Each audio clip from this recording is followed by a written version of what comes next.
Hello दोस्तों, आप सभी का स्टार परिवार में स्वागत है। आज के इस वीडियो में हम देखेंगे कक्षा 10वीं विषय गणित का पेपर। बिल्कुल रियल पेपर है, बिल्कुल 100% यह पेपर फंसेगा।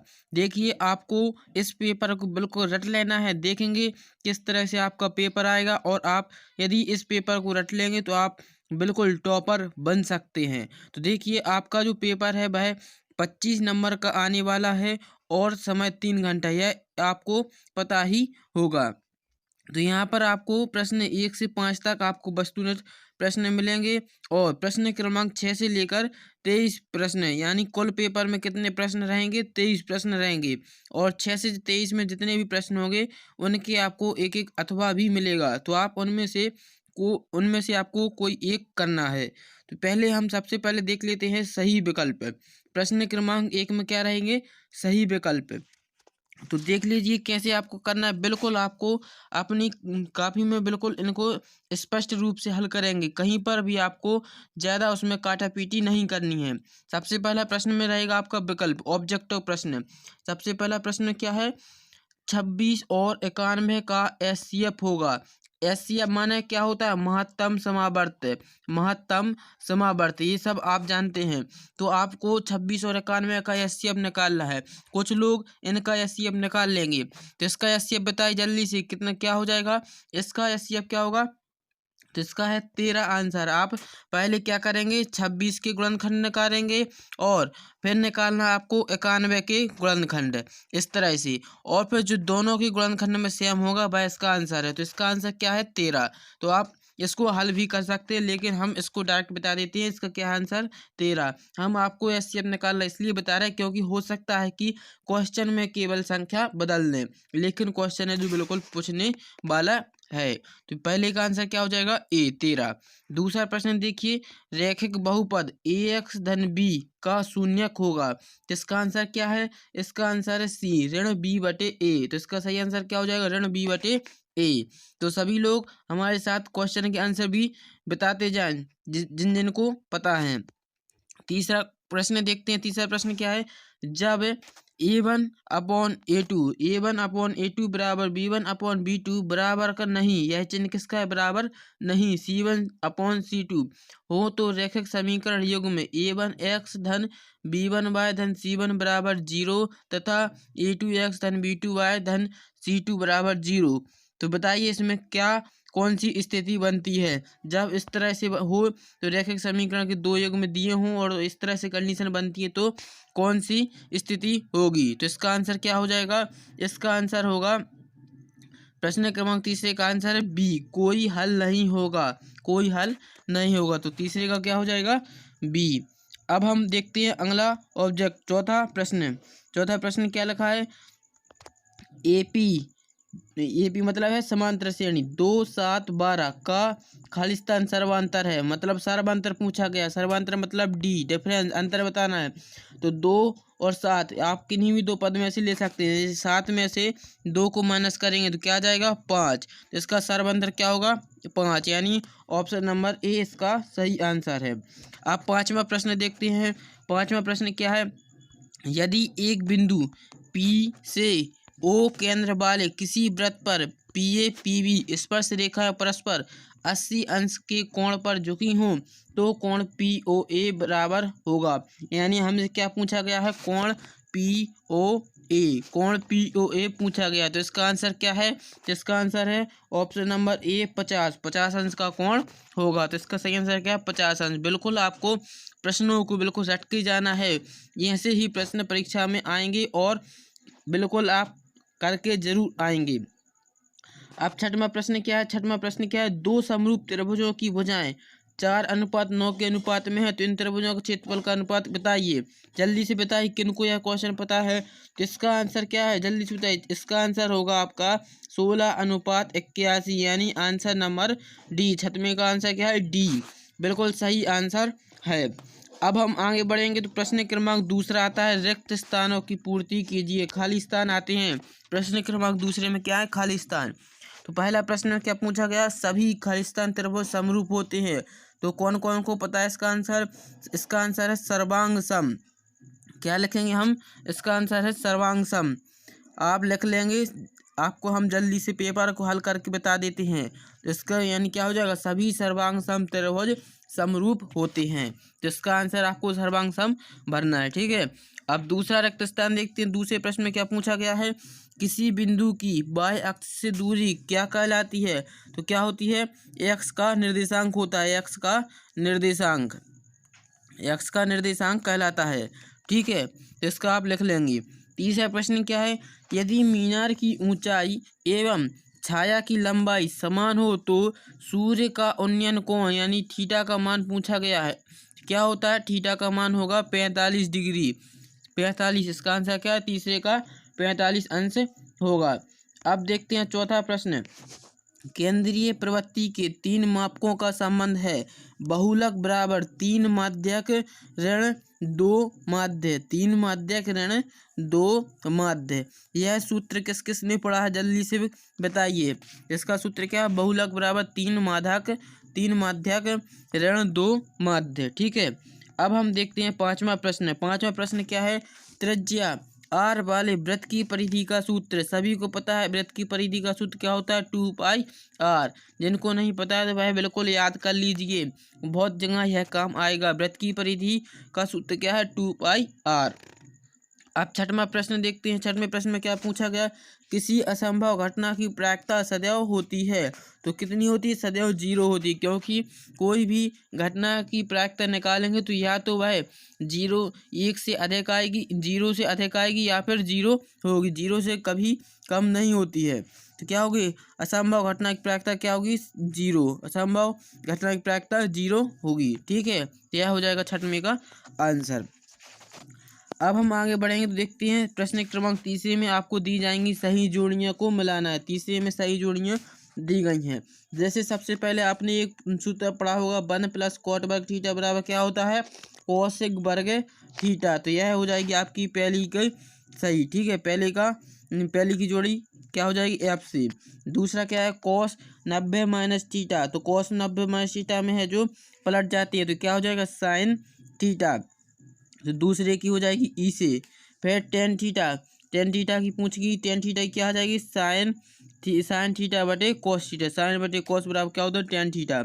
फिर क्या पूछा है, द्विघात समीकरण का व्यक्त कर का सूत्र क्या होता है, बी वर्ग माइनस 4ac, ये हो जाएगा। फिर द्विघात समीकरण का मानक रूप क्या है, ए एक्स वर्ग धन बी एक्स धन सी। ये हो जाएगा आपके पांचवें का आंसर, ये है आपके चौथे का आंसर। ठीक है, और क्या पूछा, द्विघात समीकरण के मूल वास्तविक नहीं है। तो किसके मूल वास्तविक नहीं है, इसका आंसर है सी, बी वर्ग ऋण 4ac छोटा है 0 की। तो इसका आंसर क्या हो जाएगा, सी से है। तो इस तरह से आपको जोड़ी मिला लेनी है। आप चाहें तो इसका स्क्रीनशॉट भी ले सकते हैं। बिल्कुल आसान है, जो क्वेश्चन आएगा बिल्कुल सरल पेपर आएगा, बिल्कुल आपको करके ही पूरा आना है। अब हम देखते हैं प्रश्न क्रमांक चौथा। चौथे प्रश्न में आपको क्या मिलेंगे, एक शब्द और एक वाक्य में उत्तर देने हैं।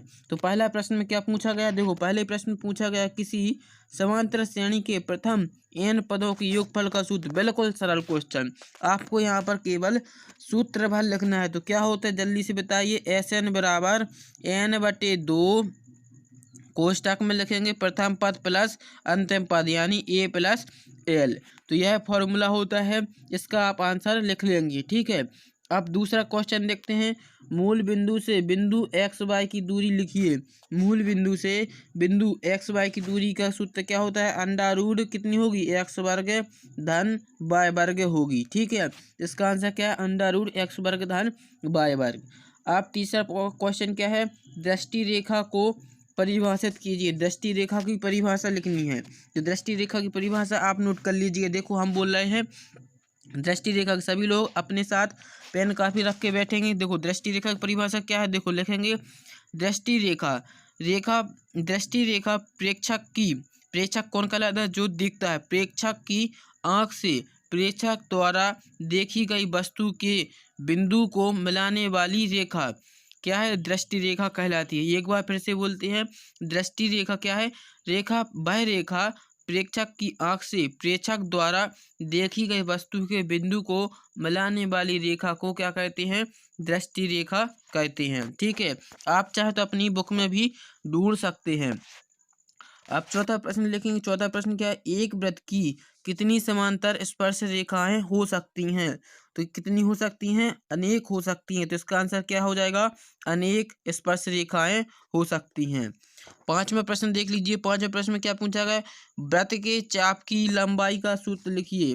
वृत्त के चाप की लंबाई का सूत्र, तो लंबाई का सूत्र जल्दी बताइए क्या होता है। लंबाई का सूत्र होता है कोण इंटू त्रिज्या। कोण इंटू त्रिज्या, आर क्या है? त्रिज्या, और थीटा क्या है? यहाँ पर कोण है, तो एल बराबर क्या हो जाएगा? थीटा गुणित आर। ठीक है, फिर पूछा गया है बिल्कुल सरल क्वेश्चन, बेलन का आयतन का सूत्र पूछा गया। तो किन किन को याद है वह लिखेंगे। बेलन का आयतन सूत्र क्या होता है? पाई आर वर्ग एच। बिल्कुल इस तरह से इसका क्वेश्चन आएगा। बेलन का आयतन सूत्र है पाई आर वर्ग एच। अब आते हैं सत्य असत्य। प्रश्न क्रमांक 5वां, इसमें आपको सत्य असत्य बताना है। तो पहला प्रश्न क्या पूछा गया, √3 एक परिमेय संख्या है, तो यह कैसी है? अपरिमेय संख्या है, तो यह क्या हो जाएगा? असत्य। पहला है जो असत्य है। दूसरा क्या लिखा? 2 4 6 8 डैश डैश करके ये समांतर श्रेणी, तो बिल्कुल यह सत्य है। दूसरा क्या है? सत्य। ठीक है, तीसरा समकोण त्रिभुज में कर्ण सबसे बड़ी भुजा होती है, बिल्कुल ये भी सत्य है। ठीक है, चौथा प्रश्न क्या है, बिंदुओं ऋण 4 6 एवं 4 ऋण 6 के मध्य बिंदु के निर्देशांक 0 0 हैं, यह भी कैसा है? सत्य है, 0 0 होते हैं। ठीक है, फिर बेलन का बकपश 2πRH होता है। जल्दी से बताए किसको याद है? बेलन का बकपश 2πRH होता है, बिल्कुल सही है, यह भी सत्य है। और लास्ट वाला है, किसी घटना की प्रायिकता ऋणात्मक भी हो सकती है, तो यह कैसी है? असत्य। किसी भी घटना की प्रायिकता ऋणात्मक नहीं हो सकती। हमने आपको पहले भी बताया है, या तो प्रायिकता 0 या 0 से अधिक होती है, कभी भी 0 से कम यानी ऋणात्मक नहीं होती है। तो ये हो जाएगा 5 का लास्ट। तो हमने आपको सारे ऑब्जेक्टिव क्वेश्चन बता दिए। अब आपके प्रश्न क्रमांक 6 से 2 नंबर के प्रश्न शुरू होते हैं। तो यहाँ से आपको करना है, देखो बिल्कुल सरल क्वेश्चन आ रहे हैं। यदि आपका पेपर बिल्कुल इसी तरह से आएगा और आपको पूरा करके ही आना है। इन क्वेश्चन को एक बार जरूर कर लीजिए, नहीं तो आप बाद में कहेंगे कि पेपर को हल कर लिया होता तो पेपर पूरा बन जाता। देखो छठवां प्रश्न में क्या पूछा गया है, अभाज्य गुणनखंड विधि द्वारा 8 9 और 25 का एचसीएफ। क्या करना है? अभाज्य गुणनखंड विधि से इनका एचसीएफ निकालना है। तो बिल्कुल आसान है, आप इनको निकाल लेंगे। हमने आपको बताया भी था कैसे एचसीएफ निकालना है। इनके पहले आपको गुणनखंड निकाल लें, जैसे 8 की गुणनखंड निकालेंगे, फिर 9 की निकालेंगे, फिर 25 की। फिर देखेंगे कि तीनों के गुणनखंड में कौन कौन सी संख्या हैं जो मिल रही हैं। जो तीनों के गुणनखंड में अब होंगी वह इनका एचसीएफ हो जाएगा। बिल्कुल आसान, 2 नंबर में पूछा गया है, आप बिल्कुल आसानी से दे सकते हैं। अथवा भी बहुत ही सरल है, आप अथवा भी कर सकते हैं। अब 7वां प्रश्न देखिए। 7वें प्रश्न में क्या है, जांच कीजिए कि क्या किसी प्राकृत संख्या n के लिए संख्या 6 की पावर n अंक 0 पर समाप्त हो सकती है। तो यह भी आप कर लेंगे। और इसके अथवा में क्या पूछा गया, व्याख्या कीजिए कि 7 गुणित 11 गुणित 13 धन 13 और 7 गुणित 6 गुणित 5 गुणित 4 गुणित 3 गुणित 2 गुणित 1 धन 5 भाज्य संख्याएं हैं। तो ये क्वेश्चन आपने पढ़ा होगा, इसको भी आप हल कर लेंगे। फिर देखिए 8वां क्वेश्चन में आपको एक द्विघात समीकरण, द्विघात बहुपद दिया गया है। क्या है? द्विघात बहुपद x पर धन 7x धन 10 के शून्य ज्ञात करना है। आपको क्या करना है, इसमें शून्य निकालने हैं। 2 नंबर से क्वेश्चन पूछा गया, बिल्कुल कर लेंगे। 9वें प्रश्न में द्विघात बहुपद ज्ञात कीजिए जिसके शून्यकों का योग तथा गुणनफल क्रमशः कितना ऋण 3/2 है। तो आपने यहाँ पर क्या शून्यकों का योगफल भी दिया है और गुणनफल क्रमशः योगफल दिया है ऋण 3 और गुणनफल दिया है 2, और एक आपको द्विघात बहुपद निकालना है। आपको हमने सवाल बताए हैं, ये आप कर सकते हैं। 10वां प्रश्न क्या है? 10वां प्रश्न है 5 पेंसिल तथा 7 कलमों का कुल मूल्य कितना दिया? 50 रुपये, जबकि 7 पेंसिल तथा 5 कलमों का कुल मूल्य कितना है? 40 रुपये। इस स्थिति में बीजगणितीय रूप से व्यक्त कीजिए। तो बिल्कुल आसान है, आप कर लेंगे, इंपॉर्टेंट क्वेश्चन भी है। 11वां क्वेश्चन में क्या पूछा गया, द्विघात समीकरण 2x पर धन kx धन 3 बराबर 0 में k का ऐसा मान ज्ञात कीजिए जिसके 2 बराबर मूल हों। तो इसमें मूल निकालना है। और ये आ गया आपके समांतर श्रेणी से क्वेश्चन आया है, ये 8वां पद निकालना है इसमें। और ए में है देखो 13वां क्वेश्चन में क्या ABC एक समद्विबाहु त्रिभुज है जिसका कोण C समकोण है, तो सिद्ध करना है। ये सिद्ध करने के लिए AB स्क्वायर बराबर 2AC स्क्वायर, तो बिल्कुल आसान है। आप यहाँ से क्वेश्चन देख लीजिए और आप इनको हल कर लेंगे, क्योंकि अभी हम इनको हल नहीं करा सकते क्योंकि हमारे पास समय बहुत कम है। इनको आपको स्वयं हल करना है। त्रिकोणमिति से यह क्वेश्चन बना है sin a बराबर 3/4, तो cos a और tan a का मान परिकलित कीजिए। बिल्कुल आसान है। देखो साइन बराबर का तो साइन बराबर होता है लंब बटे कर्ण, तो ये लंब कितना दिया आपको 3 और कर्ण दिया है आपका 4। लंब हो जाएगा 3 और कर्ण हो जाएगा 4, तो यहाँ से आपको आधार का मान निकालना है। आधार का मान निकल आएगा तो आप cos a और tan a आसानी से निकाल सकते हैं। ठीक है, तो इसको आप कर लेंगे, बिल्कुल आसान दिया है। 16वां क्वेश्चन, दो खिलाड़ी संगीता और इसमें टेनिस का एक मैच खेलते हैं। यह ज्ञात की संगीता द्वारा मैच जीतने में प्रायिकता का सवाल है। 18वां आप देख लीजिए, बिल्कुल आसान क्वेश्चन है, आप इनको हल कर लेंगे। ये त्रिज्या खंड वाला इम्पोर्टेंट क्वेश्चन है।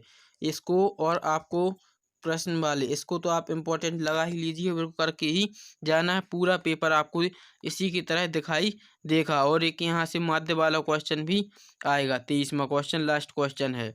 तो आप इस तरह से पूरा पेपर को हल कर लीजिए, आपको बिल्कुल सेम टू सेम पेपर अपनी परीक्षा में दिखेगा। तो आपको इस तरह से प्रश्नों को हल करना है, बिल्कुल आपको क्लियरिटी देखना। आप मतलब अपने क्वेश्चन जब हल करें तो उसमें कोई कट्टेस पिट्टेस नहीं लगानी है, गलत मलत नहीं करना है, बिल्कुल सही क्वेश्चन आंसर देने हैं।